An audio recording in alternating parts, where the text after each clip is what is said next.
하나님 말씀은 누가복음 3장 21절에서부터 38절까지 한 절씩 같이 교독을 하겠습니다.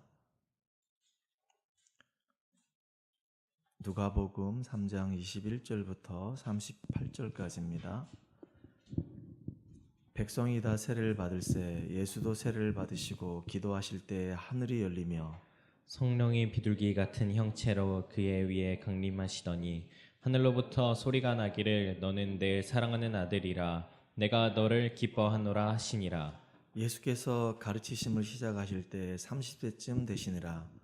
사람들이 아는 대로는 요셉의 아들이니 요셉의 위는 헬리요 그 위는 mat단이요 그 위는 레이요 그 위는 멜기요 그 위는 얀냐요 그 위는 요셉이요 그 위는 마따디아요 그 위는 아모스요 그 위는 나훔이요 그 위는 에슬리요 그 위는 낫게요 그 위는 마아시요 그 위는 마따디아요 그 위는 서머인이요 그 위는 요색이요 그 위는 요다요 그 위는 요하나니요 그 위는 레사요 그 위는 수룹바벨이요 그 위는 수알디엘이요 그 위는 네리요 그 위는 멜기요 그 위는 앗기요 그 위는 고삼이요 그 위는 엘마담이요 그 위는 에르요 그 위는 예수요 그 위는 엘리에서요 그 위는 요람이요 그 위는 마따시요 그 위는 레이요 그 위는 시므온이요 그 위는 유다요 그 위는 요셉이요 그 위는 요남이요 그 위는 엘리야김이요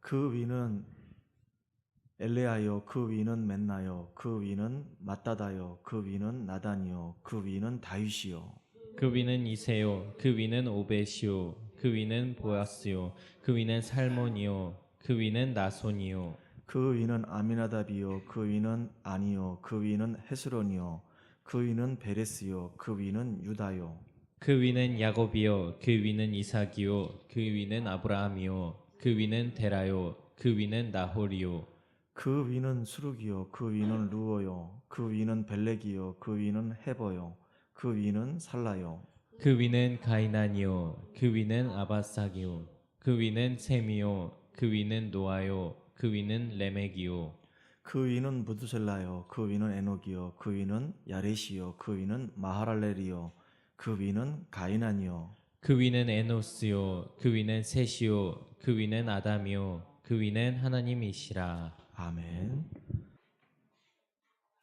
우리 같이 한번 인사할게요. 오늘도 그리스도 안에서 충만한 은혜를 누립시다.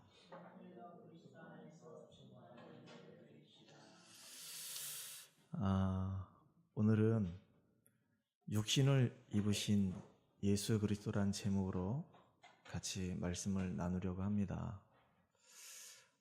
성경 특히 신약에 이 사복음서를 보게 되면요, 사복음서라고 하는 말은 뭐냐면 마태복음, 마가복음, 누가복음, 요한복음, 이래서 이 네 개의 이 복음서를 사복음서라고 얘기합니다. 그런데 예수님의 이 족보에 대해서 나와 있는 부분은요, 마태복음하고 지금 누가복음에만 나와 있어요. 그러면 마태복음을 딱 펼쳐보면은 1장 1절부터 이렇게 기록되어 있습니다.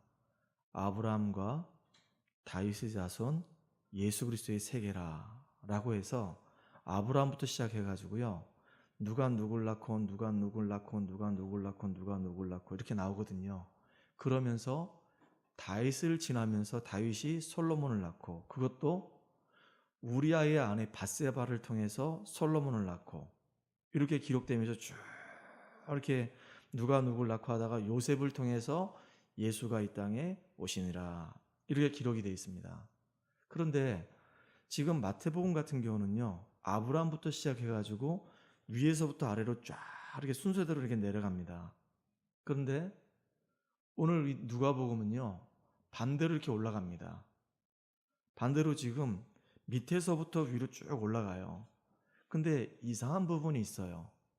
분명히 마태복음에서는 다윗의 아들이 솔로몬이고 솔로몬의 아들을 통해서 쭉 이렇게 흘러내려가는데, 왜 지금 다윗의 혈통을 통해서 그 솔로몬과 함께 쭉 내려가냐면은 예수님이 지금 왕이시다, 마태복음에서는 강조하고 싶은 게 뭐냐면 예수님이 이 땅에 왕으로 오셨다. 그걸 강조하고 싶은 겁니다. 그런데 이 누가복음에서는요, 가만히 보면은 나단 위에 다윗이 나와요. 분명히 이렇게 다윗의 아들 솔로몬, 솔로몬의 아들 누구를 통해서 쭉 이렇게 요셉의 계보가 나와야 되는데, 예수님의 족보가 나와야 되는데, 이상하게 이번에 거꾸로 올라가는데 마태복음하고는 좀 많이 달라요. 그래서 다윗을 기점으로 해가지고 다윗 아래를 보게 되면은 솔로몬이 아니고 지금 나단이란 말이에요. 나단을, 그 위가 나단이고 그 위가 다윗이고 이렇게 올라가거든요. 신학자들은 이렇게 얘기합니다. 마태복음은 예수의 아버지, 육신의 아버지 요셉의 족보다. 그럼 누가복음은요, 밑에서부터 위로 올라갔는데 이것은 요셉의 계보가 아니라 마리아의 계보다 라고 이렇게 얘기합니다. 그런데 중요한 게 뭐냐면 밑에서부터 지금 쭉 올라가는데 결국은요, 어디까지 올라가냐면은 아담까지 올라가요. 아담까지 올라가서 거기서 끝나는 게 아니라 그 위는 하나님이다 라고 이렇게 올라간단 말이에요. 그 말은 바로 뭐냐면 예수님이 곧 하나님의 아들이시다 라고 하는 내용을 누가는 기록하고 싶었던 겁니다. 마태는 예수님의 그 족보를 통해서 예수님이 바로 왕의 혈통을 가지고 이 땅에 오신 그리스도이시다. 예수님은 곧 왕이시다. 이걸 강조하고 싶었던 거고요. 누가복음에서는 누가가 예수님은 바로 하나님의 아들이다. 바로 인간의 몸을 입고 이 땅에 오신 하나님의 아들이시다. 라고 하는 이 부분을 강조하고 싶어서 밑에서부터 위로 올라가서 결국은요, 그 위는 하나님이다까지 이렇게 이야기하고 있어요. 자, 우리가 성경을 볼 때 여러 가지 각도로 볼 수가 있어요. 어떤 분을 만났는데 그분이 저한테 이런 얘기를 해요.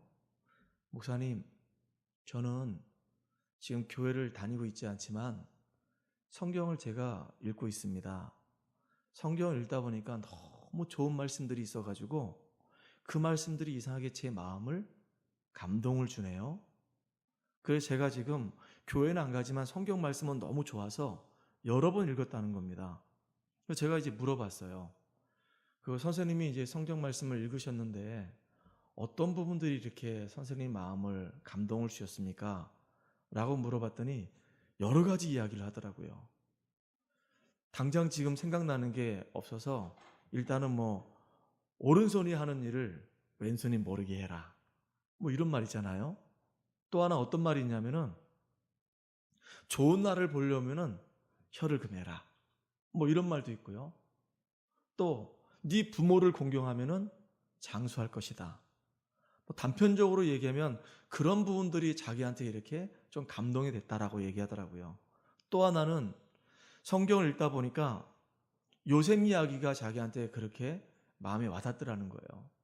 그러니까 영적인 부분은 모르고 육신적인 내용만 보니까 요셉은 형들 때문에 너무 어려움 당했는데 그 어려움 가운데 요셉은 좌절하지 않고 그 주어진 그 현장에서 열심히 자기 주어진 일을 하면서 결국은 애굽의 총리가 돼가지고 인간 승리했다고.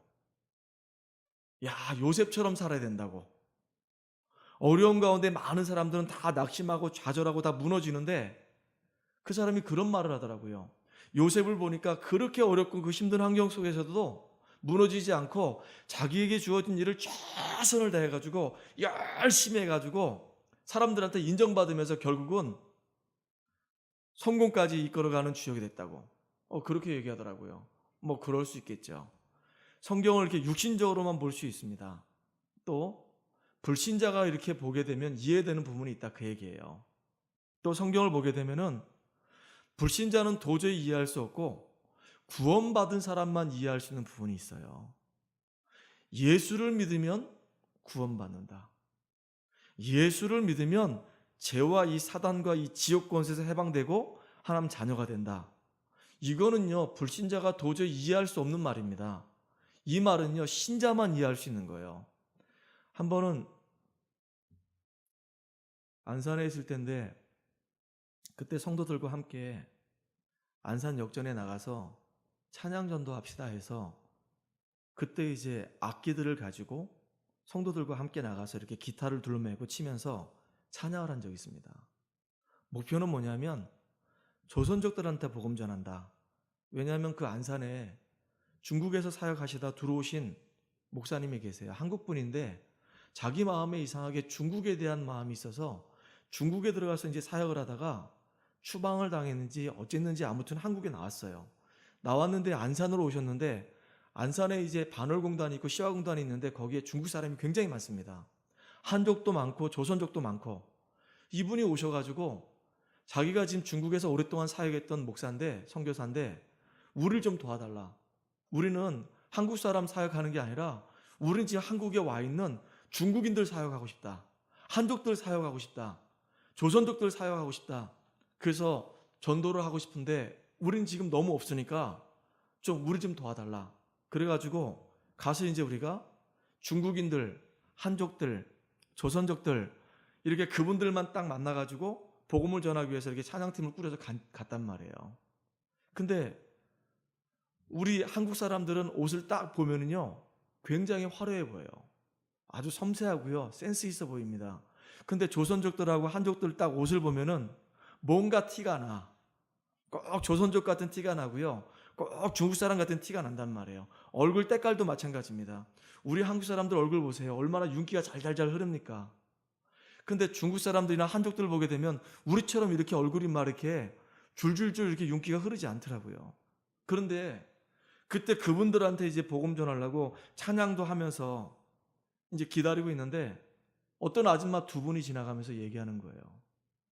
그리고 제가 그때 들었거든요. 저 예수 믿는 것들은 참 이상도 하다고. 뭐 하려고 이 늦은 저녁에 나와가지고 시끄럽게 저렇게 기타 둘러매고 와가지고 저렇게 소리 지르면서 사람들 시끄럽게 힘들게 하냐고. 막 그러는 거 있죠. 예수 믿어야지 구원받아? 너무 독선적인 거 아니야? 제가 그런 얘기를 들으면서 그렇다. 지금 예수를 믿으면 구원받는다. 예수를 믿으면 하나님 자녀가 된다. 이 말은요. 불신자들은 전혀 이해할 수 없는 구원받은 자만 이해할 수 있는 거예요. 특별히 베드로가 지금 제9시에 기도하러 가다가 성전 미문에 앉아있는 안진뱅이 보고 주목해서 한 말이 있었단 말이에요. 은과 금은 내게 없지만은 내게 있는 것 내게 주노니 나사렛 예수 이름으로 일어나 걸어라 하고 그 사람의 손목을 잡아 당겼는데요. 나음을 입고요. 걷기도 하고 뛰기도 하는 겁니다. 그 사건 때문에 베드로가 지금 법정에 서게 된 거예요. 법정에서 지금 법관들이 뭐라고 얘기하냐면 너 왜 자꾸 예수 이름 얘기해? 너 예수 이름 얘기하지 말라고 그랬잖아. 그거 말하지 말라고 하는 그 예수 이름을 왜 자꾸 얘기하는 건데? 근데 그 사람이 누구냐면요. 바리새인들이란 말이에요. 성경을 해박하게 알고 있는 학자들이란 말입니다. 거기에는 사두개인도 있는 거예요. 근데 그 사람들이 성경을 그렇게 해박하게 알고 있는 그 사람들이 베드로 지금 붙잡아 놓고 예수 이름 말하지 말라고 했는데 왜 자꾸 너는 예수 이름 말하냐고 지금 그 얘기하는 겁니다. 그때입니다. 천하 사람 중에 우리를 구원할 만한 이름이 이 땅에 없다라고 지금 베드로가 얘기하는 거예요. 그런데 거기에 있는 그 법정에 있는 그 사람들이 베드로가 지금 전해주는 그 말이 무슨 말인지는 못 알아듣는 거예요. 천하 사람 중에 다른 이로서는 구원받을 수 없나니 천하 사람 중에 구원받을 만한 이름을 우리에게 주신 적이 없다고 그렇게 담대하게 얘기한단 말이에요. 우리를 구원할 수 있는 유일한 이름은 이 땅에 오직 예수밖에 없다고. 예수님이 이 땅에 오신 이유는 우리를 구원하기 위해서 오셨다고. 그 예수 이름 때문에 저 지금 안진뱅이가 구원받았다고. 그 이야기를 하는데 법정에 있는 사람들은 알아들을 수가 없는 거예요. 베드로를 이게 심히 꾸짖고 더 이상 얘기하지 말라고 그러고 그건 내보냈단 말입니다. 그런데 구원받은 사람만이 정말로 예수님만이 그리스도가 맞구나. 우리 인생은 하나님 만나서 하나님과 함께할 때 참된 행복이 있기 때문에 이 사단에게 속아서 결국은 죄와 저주 가운데 빠져가지고 멸망받을 수밖에 없는 우리 인생을 구원하기 위해서 하나님이 이 땅에 그리스도를 보내주셨구나. 그래서 베드로가 이런 고백합니다. 주는 그리스도시요 살아계신 하나님의 아들이십니다. 아무도 깨달을 수가 없는 거예요. 불신자는 도저히 이해할 수가 없는 겁니다. 근데 신자들만이 이해할 수 있는 내용들이란 말이에요. 그때 예수님이 말씀하시는 거예요. 바요나 시몬아 네가 복이 있도다. 내가 이 베드로란 이 반석 위에 내 교회를 세울 것이고 음부의 권세가 이기지 못할 것이며 내가 천국 열쇠를 너에게 주리라. 하나님이 정말로 복음 깨달은 자에게만 주신 축복이란 말이에요. 그래서 참 복음 가진 사람은 정말로 복을 받은 사람들입니다. 복음을 가지고 있고 복음을 누리고 있는 사람들은 진짜 축복받은 사람입니다. 하나님이 복음 가진 사람을 축복하실 수밖에 없어요. 복음 가진 나라를 축복하실 수밖에 없습니다. 근데 우상 숭배하고 오히려 복음을 핍박했던 사람들은요, 나중에 시간이 지나고 보니까 어려움 당해요. 정말로 너무 큰 어려움 당합니다. 나라들도 그렇더라고요. 필리핀 같은 경우도 예전에 우리나라보다 잘 살았던 나라 아닙니까? 그리고 우리나라 전쟁이 있을 때 필리핀이 와서 지원해줬단 말이에요. 근데 지금은 완전히 필리핀이요, 그 천주교로 완전히 도배를 해버렸습니다. 그래서 얼마나 지금 힘든 나라가 된지 모릅니다. 태국 보세요. 태국도 지금 우상숭배 극심하게 하니까 우리나라보다 저기 밑에 한참 밑에 못 사는 나라 돼버렸어요. 그러니까 복음이 있으니까 하나님 축복하십니다. 복음 없고 우상숭배하고 복음을 핍박하는 나라, 복음을 핍박했던 사람들은 이상하게 어려움 당하는 거 있죠. 그래서 우리가 이 귀한 복음을 지금 가지고 있고 복음을 누리고 있다는 거, 이거 축복 중에 최고의 축복입니다. 아무나 깨달을 수 있는 게 아니에요. 깨닫고 싶어도 못 깨닫습니다. 불신자들도 성경 읽어요. 불신자가 성경 읽으면서 이해가 되는 부분이 있어요. 여기에 교훈도 있고요, 마음에 이렇게 감동을 주는 내용도 있고요, 육신적으로 도움되는 말도 상당히 많습니다. 자기 위안이 되는 내용도 많아요. 근데 성경에서는 그걸 지금 이야기하려고 하는 게 아니잖아요. 성경에서는 정말로 하나님을 떠나서 풍랑만난 인생들이 하나님이 그리스도를 보내서 그 그리스도 안에서 영원한 생명 얻게 하시려고 이 성경을 기록한 것인데, 아무나 그 그리스도를 깨닫는 게 아니라 그 얘기예요. 선택받은 사람만, 은혜 받은 사람만 정말로 예수가 그리스도구나, 나는 죄인이구나, 그리스도가 없으면 날 살 수가 없구나, 나를 구원하시려고 그리스도가 이 땅에 오셨구나 라고 하는 내용들을 이해할 수 있다, 그 얘기예요. 특별히요, 구원받은 사람도 이해가 안 되는 부분이 있어요. 영적인 부분을 아는 사람만이 이해가 되는 부분이 있단 말이에요. 지금 우리가 살고 있는 이 시대가 얼마나 지금 끝내주는 시대입니까?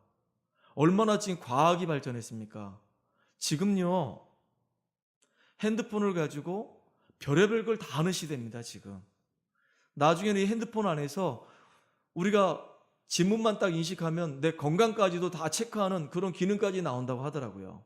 그렇게 지금 과학이 발전한 시대입니다. 그런데 사단 이야기하고 사단의 존재를 이야기하고 사단의 전략을 이야기하고 악령의 역사를 이해한다? 지금요, 성령의 역사를 이야기한다? 지금 우리가 기도할 때마다 하늘 군대가 동원되고 하늘 보좌의 문이 열리고 천사들이 활동하는 이 영적인 이야기라면요, 사람들이 이해를 할 수가 없는 거예요. 이거는요, 정말로 구원받은 사람들도 이해가 안 되는 영적인 부분을 제대로 알고 있는 사람들만이 이해하는 부분이란 말이에요. 제 주변에 이제 교회를 다니고 있는 사람들 몇 분을 만났어요. 몇 분을 만나서 대화하니까 영적 문제 그러니까 못 알아듣는 겁니다. 사단의 역사 활동 이야기하니까 못 알아듣는 거예요. 참 안타깝죠. 예수 믿고 구원받는다는 거 알아요. 근데 지금도 눈에 보이지 않게 우리 신자들을 무너뜨리기 위해서 우는 사자처럼 지금 두루다니며 삼킬 자를 찾고 있는데, 그 사단의 전략과 그 사단의 실제에 대해서, 악령의 역사에 대해서 잘 몰라요. 지금 당하고 있는데도 잘 몰라요. 거기서 정말로 사단을 깨뜨리고 완전히 거기서 빠져나올 수 있는 유일한 이름, 그리스도의 그 능력과 그 어마어마한 비밀을 잘 몰라요. 그런 사람들이 지금 너무 많더라고요.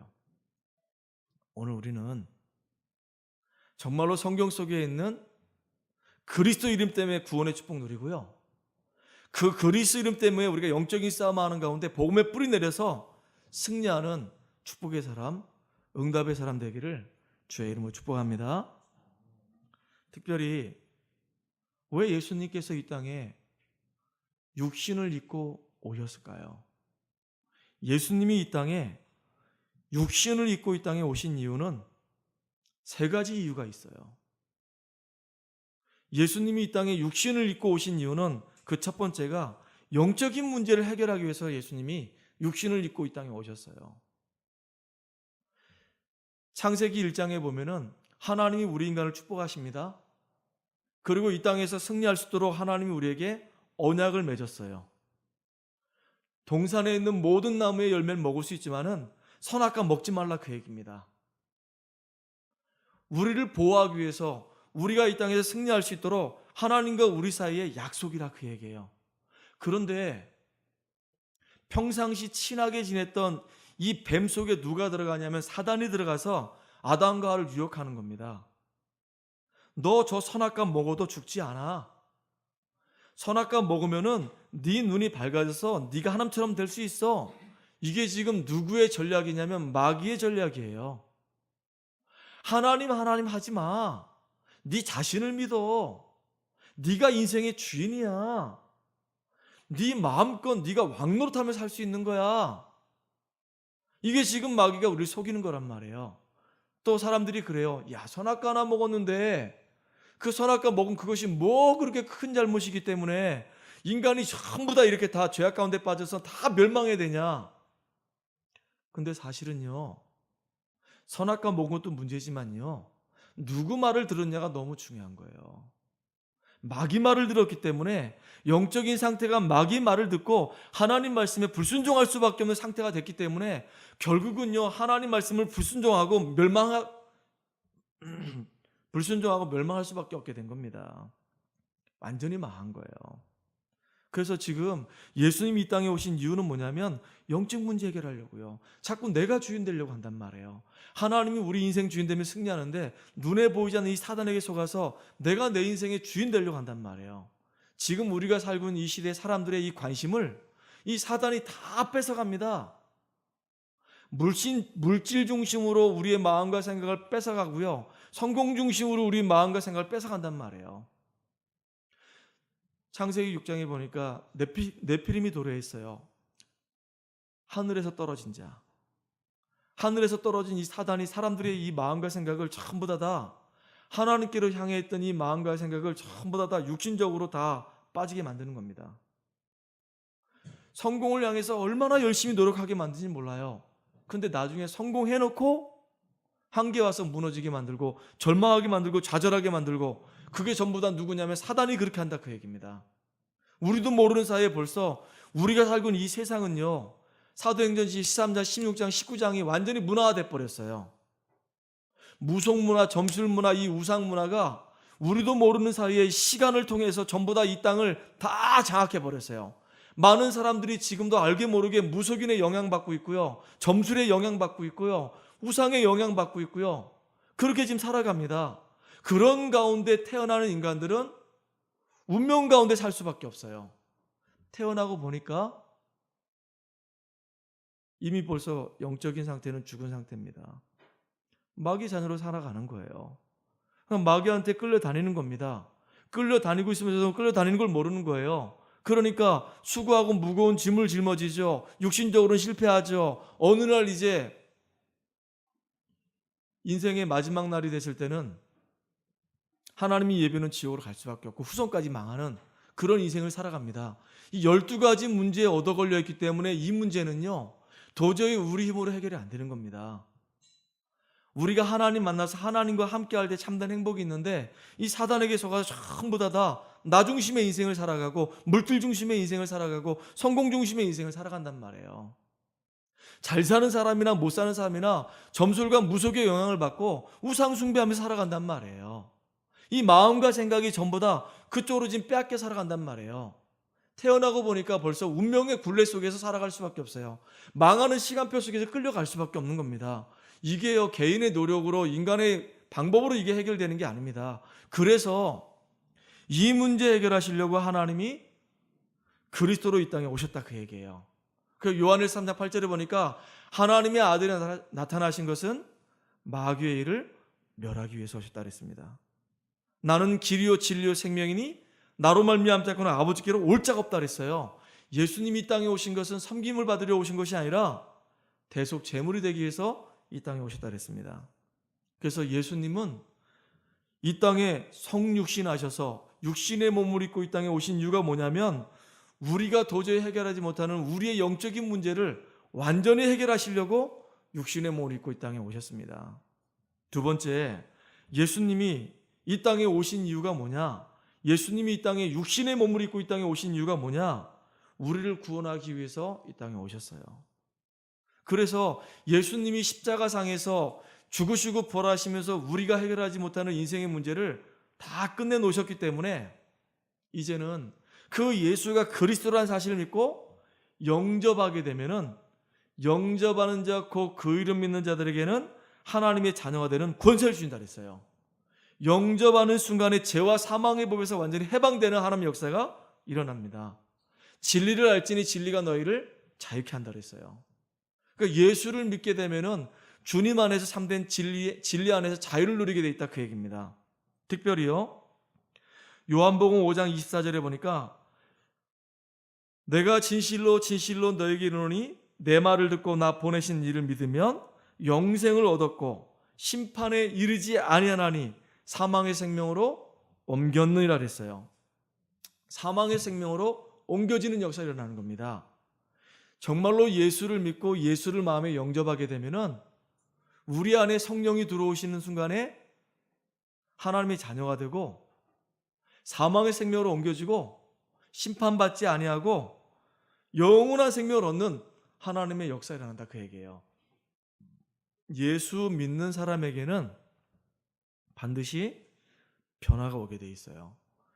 이 응답을 누리는 우리가 되기를 주의 이름으로 축복합니다. 예수님이 이 땅에 육신을 입고 오신 이후 우리가 도저히 해결하지 못하는 운명의 문제, 저주의 문제, 이 사단의 문제, 이 영적인 문제를 완벽하게 해결하기 위해서 오셨어요. 그 예수님이 십자가에 죽으시고 부활하시면서 모든 걸 다 완성하셨습니다. 이제는 그 예수를 믿으면 우리가 영원한 생명을 얻게 됩니다. 예수님이 육신을 입고 이 땅에 오신 이유가 뭐냐면 우리에게 이 영원한 이 생명을 주시려고 예수님이 이 땅에 오셨다 그 얘기예요. 그래서 아들을 믿는 자에게는 생명이 있고 그랬거든요. 영접하는 자 곧 그 이름 믿는 자들에게는 하나님의 자녀가 되는 권세를 얻게 되는 겁니다. 아, 진짜 예수가 바로 그리스도시구나. 나를 위해서 죽으시고 부활하셨구나. 그 예수가 정말로 내 마음의 문을 열고 영접하는 순간에 내 안에 성령으로 오셔서 내 인생에 이제 새로운 바람이 일어나는 거구나. 진리를 알지니 진리가 너희를 자유케 하리라. 진짜로 참된 축복을 누리는 우리가 되기를 주의 이름으로 축복합니다. 세 번째로는요. 예수님이 왜 이 땅에 육신을 입고 오셨냐? 그 이유는요. 구원받은 것으로 끝나는 것이 아니라 구원받고 난 뒤에도요. 우리의 이 삶이, 우리의 이 생각이, 우리의 이 마음 상태가 이 바뀌지 않으면은 구원받아 놓고도 계속 어려움 당하기 때문에 그래서 예수님께서 우리의 삶을 치유하기 위해서 이 땅에 육신을 입고 이 땅에 오신 것입니다. 그래서 요한 3서 1장 2절에 보니까 지금 이 요한 사도가 이 가룟을 보고 하는 말입니다. 네 영혼이 잘된 것 같이 범사가 잘되고 강건하게 되길 원하노라. 영혼이 잘되고 범사가 잘되고 건강해지길 원한다. 저는요 우리 교회 우리 성도님들이 이런 축복 같이 누렸으면 좋겠어요. 영혼이 잘되고 마음과 생각에 하나님이 주신 힘을 얻고 여러분이 육신까지도 건강해져 가지고 우리 함께 이 지역 복음하고 우리 후대 복음하고 민족과 전 세계 복음하는 일에 가장 귀하고 가치 있게 쓰임받는 우리가 되기를 간절히 소원합니다. 특별히 마태복음 8장에 보니까 우리의 질병까지도 다 담당하셨다 그랬어요. 그리고 이사야서 53장 5절에 보니까 그가 찔림은 우리의 허물을 인하며 그가 상함은 우리의 죄악을 인함이라. 그가 징계를 받음을 우리가 평안을 누리고 그가 채찍에 맞음을 우리가 나음을 입었다 그랬어요. 이미 예수님께서 오래전부터 우리의 모든 질병을 낫게 하시고 해결케 하신다고 약속하셨거든요. 그러니까 복음의 이 말씀이 자꾸 들려지고 어느 날 들려지다 보면 믿어지고 믿어지는 그 말씀이 내게 터치가 되어지고 이 생각도 이 마음도 삶도 하나님이 원하시는 사람으로 바뀌어져 간다 그 얘기예요. 그래서 우리는 진짜 하나님이 원하시는 축복의 사람으로 인도받아가는 증인들 되기를 주의 이름으로 축원합니다. 성경은요 이렇게 불신자도 이해할 수 있는 부분이 있고요. 불신자는 도저히 이해할 수 없고 신자만 이해하는 부분이 있어요. 특별히 신자들 가운데서도 영적인 부분에 대해서 알고 있는 사람만 이해되는 부분이 있단 말이에요. 성육신 하신 이유가 왜 오셨냐? 우리의 영적인 문제는 우리가 도저히 해결할 수 없거든요. 그래서 하나님이 그리스도를 통해서 이 땅에 그리스도를 보내서 이 영적인 문제를 완전히 해결해 버리시고 그리고 이제는 우리로 하여금 영원한 생명 얻게 하시려고 구원의 길을 열어주신 것입니다. 구원받은 우리가 이제는 구원받은 우리가 구원 안에 있는 축복을 날마다 삶 속에서 확인하고 누리도록 하기 위해서 하나님이 성육신하셔서 이 땅에 오신 것입니다. 그래서 우리 성도님들도 그렇고요. 우리 렘넌트들에게 부탁합니다. 우리가 살다 보면은 뭐 이런 일도 있고요. 저런 일도 있고요. 별의별 일 다 생깁니다. 그때 여러분들 낙심하지 마세요. 왜냐하면 오늘 하나님 말씀해 보니까 예수님께서 세례 요한에게 세례를 받을 때 하늘 문이 열리면서 뭐라고 말씀하시냐면은 내 사랑하는 아들이라 내가 너를 기뻐하노라 그랬거든요. 우리가 예수 이름으로 구원받고 하나님 자녀가 되는 그 순간에 하나님이 우리를 바라보시는 관점이에요.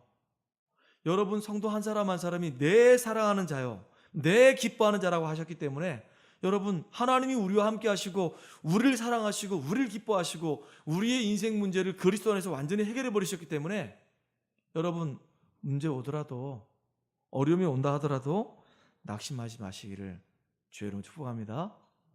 특별히 오늘 23절에 보면은 예수님이 이제 세례 받고 난 이후에요. 예수님이 이제 공생의 사역을 이제 시작하시는데요. 예수께서 가르치심을 시작하실 때 30세쯤 되시니라.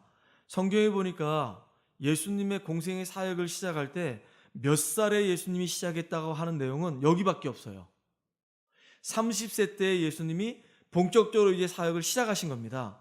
근데 성경에 보면요. 레이지파 사람들이 몇 살 때부터 이제 제사장 반열에 들어가냐면은 30세 때부터 이제 제사장 직무를 감당하기 시작한단 말이에요. 그리고 요셉이 언제부터 애굽의 총리가 됐냐면은 30세가 되는 그 해에 요셉이 애굽의 총리가 돼 버렸어요. 다윗이 언제 이스라엘 왕이 됐냐? 다윗이 30이 됐을 때 이스라엘 왕이 된 거예요. 그렇게 중요한 사람들이 중요한 역할을 하는 그 시점이 언제였냐면 30세 때입니다. 공무원으로 발탁돼서 시작하는 그 시점도 30세 때, 제사장으로 발탁돼서 시작하는 그 시점도 30세 때. 이렇게 가장 중요한 그 시기가 언제였냐면 30세란 말이에요. 예수님은 하나님이신데 왜 20세 때 예수님 사역 못 하셨겠어요?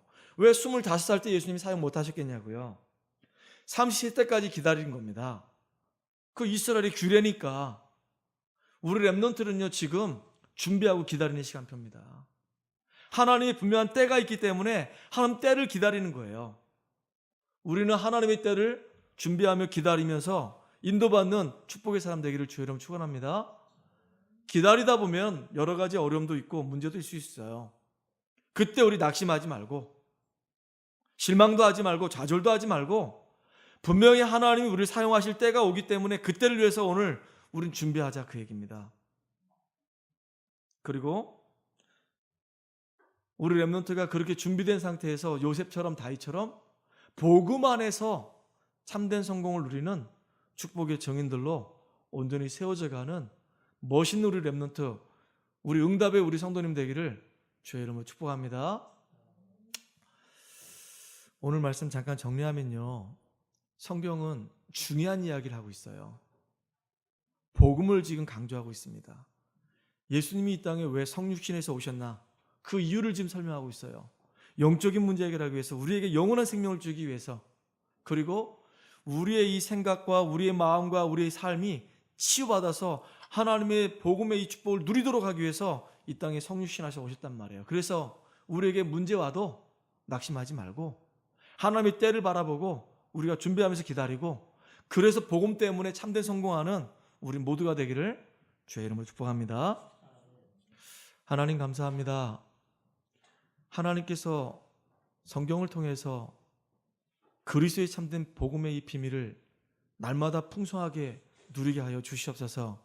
지식이 아니고 사실로 가슴에 부딪혀 와서 구원에 대한 참된 감사와 감격이 우리 삶 속에 날마다 넘치는 시간 되도록 인도해 주시옵소서.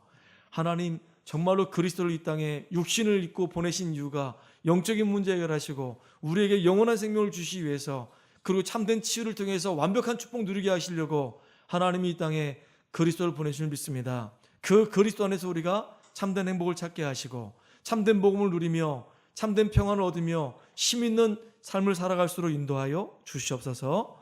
예수님의 이름 감사하며 기도합나이다. 아멘.